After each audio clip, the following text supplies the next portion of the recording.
So thank you once again for joining. My name again is Hadram, and this will be my fourth review of Knights of the Frozen Throne cards that have been released in the last week or so. So we are going to start off with Bonemare. It is a 7 mana 5/5 with a battle cry to give a friendly minion +4/+4 and taunt. Now, this card is kind of interesting in its own way. It's a big card that has a faster effect, but only if you have something on the board to use it with. So they've printed a lot of other big cards that have fast effects like Taunt by themselves. This card is essentially a 7/9/9 with partial Taunt. If you have a minion on the board, it kind of acts like a Blessing of Kings on a 7 mana card. So you're getting a 3 mana 5/5 and a Blessing of Kings. The downside is that if you play this card on an empty board, it is a very overstated 5-drop. I'm sorry, it is a very expensive 5/5. So what we do is, if we can evaluate this card in a vacuum, if you say that the best way you can do that is if you have a 1/1 on the board, like say if you have Paladin or if you have a little cheap totem, you play Bonemare and you have a 5/5 and then you have a 5/5 with Taunt. So that's 7 mana for 9/9 of stats, 5 of which have charge. So I think that's kind of okay. I'm not 100% certain if it'll work all that great in Constructed. However, in Arena, I think this is a very powerful card. You're more likely to have something at least to play this on, even if it's just a silly little 2-drop. So, and it creates a bigger body that's kind of on the middle ground for power level. I'm not 100% certain if this is better or worse than Bog Creeper. I actually kind of think Bog Creeper by itself is better because you can play it on an empty board and it's still a threat your opponent has to deal with. If this card comes out on an empty board, it's not really all that menacing. But if you have even one minion, if it has a death rattle or if it has some other kind of special effect, or even if it just has a decent amount of health, and you buff it, you have 2 medium-sized minions you just put on the board. And like I said, you can always generate one through a hero power from a Paladin or a Shaman, and it becomes, alright. So, and I actually think this card has a lot of good potential with some of the new cards that have been coming out here in the past week or so. So I think this card will be experimented with, but overall I don't think it'll be run in very many constructed decks since a lot of them rely on very heavy synergies. This card just kind of is a stat stick by itself. So the next card that they revealed is Corpsetaker. It's a 4 mana 3/3. Now, Battlecry, gain Taunt if your deck has a Taunt minion, repeat for Divine Shield, Lifesteal, and Wind Fury. So this is the opposite of a stat stick. This is a buff stick. So what you're doing is, if you have a minion that's run in your deck that has these types of effects, it copies that effect. So if you're running a Taunt minion in your deck, it'll gain Taunt. If you're running a Divine Shield minion, it'll gain Divine Shield. And the same would be done for Lifesteal and Wind Fury. So obviously this card has some very powerful synergies in, like I said, Paladin and Shaman. Specifically because Wickerflame Burn Bristle has 3 of these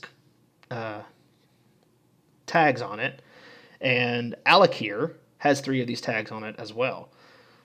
So you're looking at a card that can potentially get a lot of very early game value without having to pull out something from your deck. It gets progressively weaker the later the game goes, so it's much stronger if you play it early. So running it in a slower deck is probably better than running it in a deck with a lot of card draw.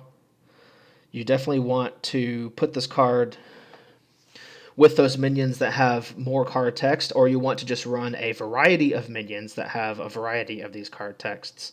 But I don't really see too many decks running Wind Fury other than Shaman, and honestly, I'm not sure if Wind Fury will be viable even in that deck. So it would be specifically Alakir. There's no other Wind Fury minions being played at the moment. Wind Fury is one of those that just comes off of an adaptation. So you're looking at the other 3, Taunt, Divine Shield, and Lifesteal. Divine Shield, again, is not run in any other deck except Paladin, and they kind of have just Tyrion Fordring for that. Wickerflame, maybe some of the new Divine Shield stuff, which we will talk about in just a minute. Lifesteal, it's very conditional since there are very few lifesteal cards. So you're not really looking to gain a whole bunch of power out of this. Really what this is if you have one specific minion like Tyrian Fordring or like any other kind of Taunt Divine Shield or any other card that has two of these, you're really looking for two. If it has two, if it gets two of the keywords, I think it's okay. And I actually think three or more is very powerful. So you're planning on putting this in a deck that synergizes with a bunch of different archetypes, so it's not very easy to evaluate, but it is a very strong card if you manage to pull it off. So I mentioned Divine Shield and Paladin. Light's Sorrow, 4 mana, 1/4 weapon. Now, this is a very overstated Light's Justice, and I kind of think the name is a little bit of a hint on that. After a friendly minion loses Divine Shield, it gains 1 attack. So this is kind of like a new interaction card that they've come out, and Paladins are going to be incentivized to run Divine Shield minions specifically for them to lose that Divine Shield. This is kind of why I think the other card is kind of not really going to be run in too many decks, because the cards that utilize Divine Shield are the cards that give a minion Divine Shield, but the minion itself does not have Divine Shield. So cards, just for example, the Darkshire card that gives all 1 health minions Divine Shield when you summon them, they just gain it. They don't have Divine Shield, and you're not really incentivized to put too many Divine Shield minions in your deck. Now, this card works really well with Howling Commander, so you can charge for the Divine Shield, you do 4 damage, and then this weapon gains 1 attack by itself. I think if the weapon has... I think if it gets up to 3 attack, you're doing pretty good. I think if you get a 4 mana 3/4 out of it, it's pretty much the same as a 1 mana discount on an Assassin's Blade. So 1 mana discount Assassin's Blade on Paladin is probably going to be about the same power level as True Silver Champion, which, whether you run both Light Sorrow and True Silver Champion, will probably wait to be seen. This is a highly synergistic card.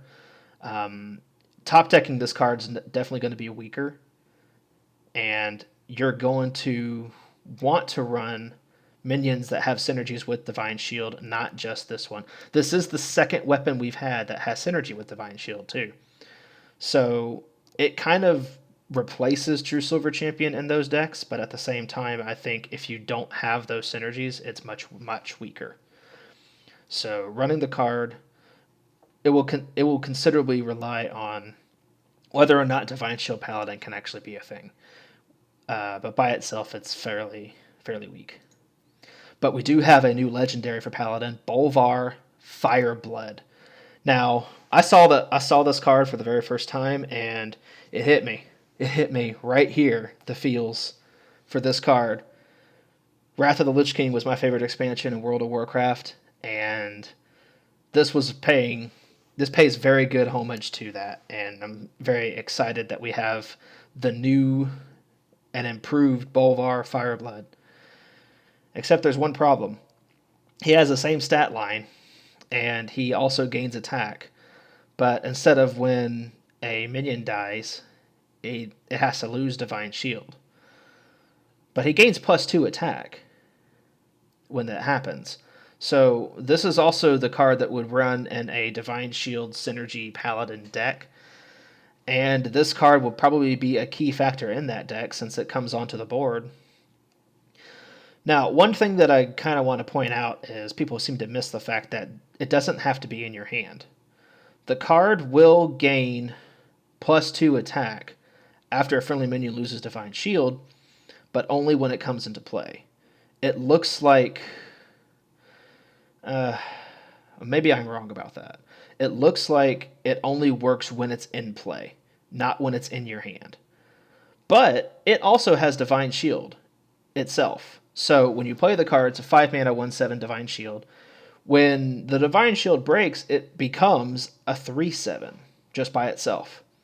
So I think a 5 mana 3/7 is fair to below average, But if it gains even one more tick, so if it becomes a 5/7, then it's really good. So even if you have, you can have some incentive to run the deck in buff Paladin, but you also have some incentives just to play it in a normal Paladin deck because you have at least 2 or 3 other Divine Shield minions in the deck, or you have ways for them to gain Divine Shield. So, being that it is, you have 3 different ways for Divine Shields to be lost by attacking or them being attacked. So this thing can very reliably be a 5 mana 7/7, probably about, I want to say about in one out of every 5 games or so, which isn't terrible, but it's not fantastic. So it is slow. We'll have to see if the Divine Shield's synergy works out. It seems like with Warrior playing a bunch of Whirlwind effects and with all these control cards coming out, a Divine Shield kind of tempo deck kind of gets outpaced with a lot of the control cards. So getting a big buff minion it's just as weak to silence as the original Bolvar was. So I really hope this doesn't become a meme deck, but it is really cool and interesting. I'm definitely going to be looking forward to playing with it. Paladin is my favorite class, so I will definitely put it and try to work it out as best I can. And speaking of which, we have a Howling Commander. It's a 3 mana 2/2. Now, this card is one of those tutored cards where it draws a very specific thing out of your deck. A 3 mana 2/2 draw card isn't terrible. But you draw a Divine Shield minion from your deck. So, of course, they're pushing that Divine Shield theme in Paladin. But is this card good to run by itself with only a couple of Divine Shield minions? Honestly, if you ran just Bolvar in your deck and this card pulled specifically Bolvar from your deck and your deck had all the Divine Shield synergies it needed, I think the card's pretty good. If this card drew specifically Tyrian Forgery, then I think this card is pretty good, but you do have to wait 4 turns to play Tyrian Forgery when you play this card on curve. So it's not necessarily a play on 3 minion just to draw out a Tyrian Forgery, which is going to sit in your hand for a while. It is a way to kind of thin out your deck, yes, but I think the true strength of this card depends on what types of minions you want to put in your deck that run Divine Shield. If it's impactful enough. This will draw Wicker Flame Burn Bristle, and you can play that as a 4-drop. It's been done before. It's not terrible. So, I actually think this card's okay. I think this card will do fine. Maybe a 1 of, probably not a 2 of. Unless Bolvar becomes extremely powerful and very popular, then you'll probably run the second one to pull out a Tyrian Forgery when your first one pulls out Bolvar. Those are the main 2 in Wicker Flame Burn Bristle.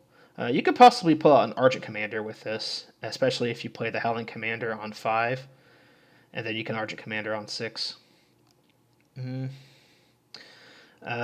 There may be some minor synergies, and I say minor, this is just a theory that I have, so just, tinfoil hat. If you run Prince Kelazeth, and all of your minions gain +1/+1, this is a very good way of drawing out a specific minion. Because if Prince Kelazeth is to ever work, you're going to need these types of cards to pull cards out of your deck. So, and there are some other cards that kind of do the same thing, but this one, with the Divine Shield tag, you can pull out a Taunt minion, it can have Charge, and Paladin utilizes Divine Shields in many different ways. So, I think this is probably the one that we're going to have to wait and see what unfolds with the rest of the game to see if it's going to be any good. So the next one I have here is Sanguine Reveler. It's a Warlock common. It's 1 mana 1/1. Battlecry, destroy a friendly minion and gain +2/+2. That's actually pretty good. It's a very good zoo card. It can become a 1 mana 3/3, and if you have like a Death Rattle minion, like even the Villager or an Egg, and you pop this on the Egg, you just gain a 3/3 and a 5/5. So yeah, I like it. It's a good zoo card. But again, we're going into an expansion that is releasing a lot of control cards. So playing a 1-mana 3/3 may not even be good enough in that kind of meta, but it does push an aggressive board state. So if Zoo is ever going to do it with this card, it's going to be now. Much later, if we ever get any more Zoo cards, this card could be insanely powerful. There's also a 1-mana 1/1 in Warlock that gains +4/+4 if your board is full. So you would probably run every 1-drop in that deck. Kind of makes me think that the Hunter quest should have been for Warlock instead. That's out there. I'm sorry about that. But yeah, I think this is a good card. It's worth playing. Venomstrike Trap. So Hunters get this 2-mana trap. Secret. Now, this obviously has synergy with Professor Putricide. So I think the fact that they released this card makes Professor Putricide viable, even if you don't run the card itself. Even if you don't run Venomstrike Trap, if you just play Professor Putricide, you can pull a Venomstrike Trap out since it's collectible. And that makes it good. It's got a similar effect as Bear Trap. So when one of your minions is attacked, summon a 2/3 Poisonous Cobra. Now, this is the same Poisonous Cobra, I'm assuming, that is collectible in the game. That's 3 mana. Emperor Cobra. So, in the same sense that you're summoning it with Bear Trap, summoning a 3/3 with Taunt, which is Iron for Grizzly, then you have Venomstrike Trap, which summons an Emperor Cobra whenever your minion is attacked. Now, this has the same kind of effect as Snake Trap, or the same kind of trigger, rather. So you're playing a more slow version of Hunter with this. This isn't a very tempo-heavy trap secret. This is a control by far. So this is a late-game trap. Definitely with Professor Putricide, probably with the Hunter Hero card.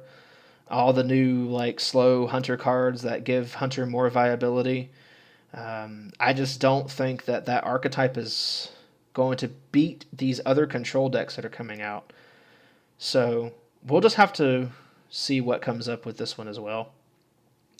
I don't think it's that powerful to run in a deck unless it's only a 1-of, and it's going to be specifically with Professor Putricide. But in Arena, you summon a 2/3 with Poisonous, and I think that's pretty powerful. Animated Berserker, Warrior Common, it's a 1-mana 1/3. Now that's a pretty good stat line for a 1-drop. But it has a little bit of a downside, and I'd say downside. It's a very highly synergistic downside. After you play a minion, deal 1 damage to it. Now, here's the problem with this card. I looked at it and I was like, well, gee, this reminds me of a card that we already have in Warrior. It does 1 damage, and if it doesn't kill the minion, it summons a 2/2. So why is this card any different? Why do we even have this card? It almost doesn't make any sense to me. And the fact that you can't play the Ooze card before a minion, you have to play this before a minion. Now, this can set up. You can play this card on a previous turn, or if you have this card up from a previous turn, you can play your combos like Grom, or you can play a card that gains attack whenever it gets damaged, or you can gain activate Enrage effects, activate Acolyte of Pain when this card's already on the board. And the problem with that is that if it's a 1-mana 1/3, it's going to die pretty easy. On turn 1, it's fine, but you're not playing much of anything on turn 2 that will benefit from an Enrage effect, or that will benefit from taking damage. So, yeah, I don't really think it's that fantastic. We've already got cards that'll activate combos that are more flexible and can be used for other things other than activating Enrages and such. Yeah, it's just kind of whatever. So the last card I'm going to reveal is Frost Lich Jaina. Now, this is the Mage Hero card that they're getting in this expansion, and this was actually revealed on the stream from yesterday from Matt and Day 9. A 9-mana hero card, so you're not doing much of anything else the turn you play this. So it's got to have a really cool effect and a really powerful effect. Does it have a really cool and a really powerful effect? Heck yes. Holy crap. Summon a 3/6 water elemental. Your elementals have lifesteal this game. Now, if we were just to take this card, not worry about the hero power at this right now, but if we were just to take this card by itself, it was a very viable card. I mean, it's powerful enough just to be played by itself, even if it doesn't change your hero power.